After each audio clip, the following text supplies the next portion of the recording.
유엔이 지난 1년 동안 북한의 42건의 강제 실종 사건에 대한 정보 제공을 요청했습니다. 유엔은 북한을 방문해 현장 조사를 할 수 있도록 북한에 다시 요청했다고 밝혔는데요. 이현철 기자가 전해드립니다.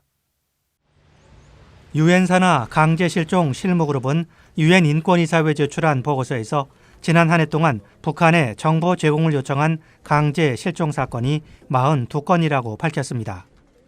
또 1980년 실무그룹 출범 이후 지금까지 모두 275건에 대한 정보 제공을 북한에 요청했다면서 이 가운데 여성 관련 사건은 42건이라고 덧붙였습니다. 지난 한 해 요청한 강제 실종 사건들의 구체적인 내용은 밝히지 않았습니다.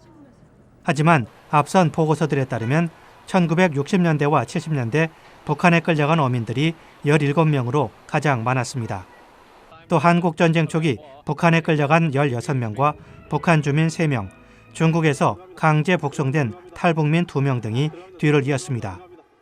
대북 인권단체인 전환기정의 워킹그룹의 이영환 대표는 한국 국민들뿐 아니라 북한 주민들도 북한에 의한 강제 실종에 희생되고 있다고 말했습니다. 북한 정권이 자국민들을 상대로 일상적으로 강제 실종을 자행하고 있다는 겁니다. 어느 날 밤에 갑자기 북한 보위부 또는 안전부 사람들이 와서 한 집을 덮쳐서 강제로 끌고 갔다. 그런 경우도 모두 강제 실종 납치 문제에 해당이 되는 문제들입니다. 북한은 실무그룹에 협조하지 않고 있습니다. 한국에서 처음으로 실무그룹에 진정서를 제출했던 1969년 칼기 납치 피해자 가족회 황인철 대표는 북한이 무성의한 답변을 보내왔다고 말했습니다. 2012년도에 북한의 답변을 받았습니다.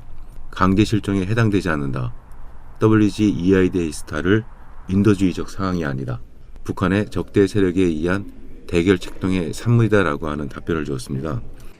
북한은 자국의 강제 실종 문제 자체가 존재하지 않는다고 주장하고 있습니다. 하지만 유엔은 북한이 한국인과 일본인 등 20만 명이 넘는 사람들을 강제로 납치한 것으로 추산하고 있습니다. BOA 뉴스 이한철입니다.